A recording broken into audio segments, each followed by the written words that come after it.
In The Sound of Music, a film that had me explaining to my Gentile friends way too young what Nazis were, Julie Andrews sang, "Let's start at the very beginning. A very good place to start." The best place to start is the untrue story that prevents so many of us from getting the support that we deserve.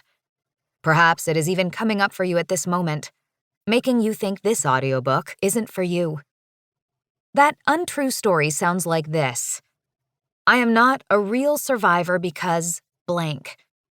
At that underlined part right there, you can insert any of the hundreds of reasons that may be coming up for you. Maybe it's because you were harmed by a woman, or perhaps the person harmed others with greater frequency than they did you.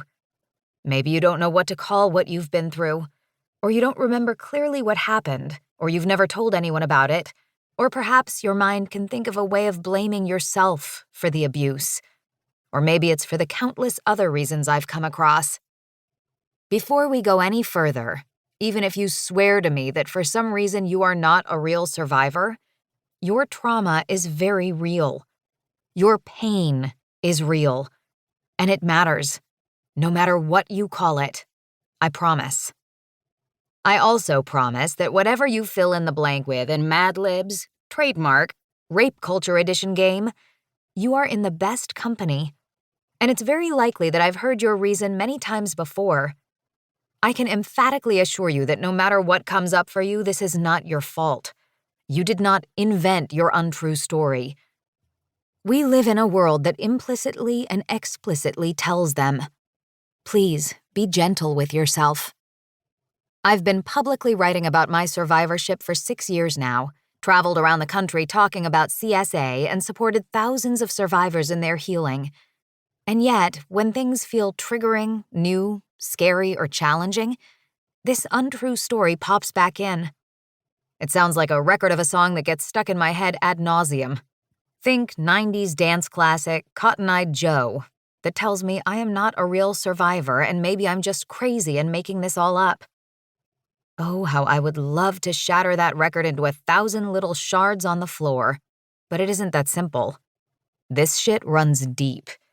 That song comes from decades of being told by our culture and people close to me that my pain wasn't real and it didn't count. The good news is, with loads of practice and strategies that I'll be sharing with you, I am able to turn the volume down on that record with increasing ease and swiftness. In these pages, we will turn the volume down together.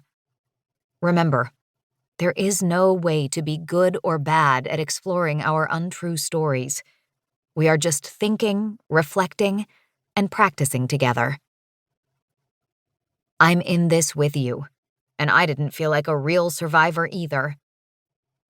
Since you and I just met, I want to give you a quick overview of my fun little trauma history so you can understand where I'm coming from while hopefully avoiding any triggers for you. Okay, I'm going to inhale deeply and try to do this all in one breath like I'm running a live auction. Although I spent every other weekend with my biological father ever since my parents divorced when I was a baby, I spent the vast majority of my time with my mom and loving stepfather, whom I will call Jack.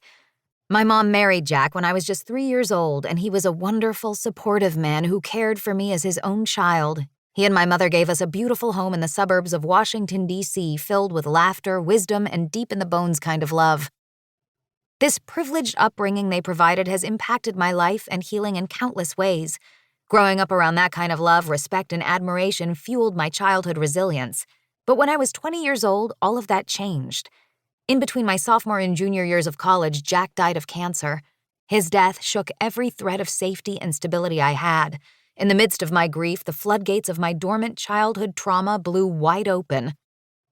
In the weeks after Jack's death, I began having sporadic nightmares of my biological father sexually abusing me, but wouldn't tell even my therapist about them for another 2 years. I was diagnosed with PTSD founded in the trauma of Jack dying. But in retrospect, I understand that the trauma I was reliving extended beyond him and was tapping into a childhood full of abuse. Phew. Okay, I'm out of breath.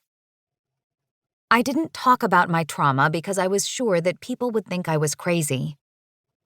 It took 2 years of experiencing nightmares and other severe symptoms to tell my therapist about them. I was afraid to tell my therapist because, like so many survivors, I didn't think I was telling her my father had sexually abused me.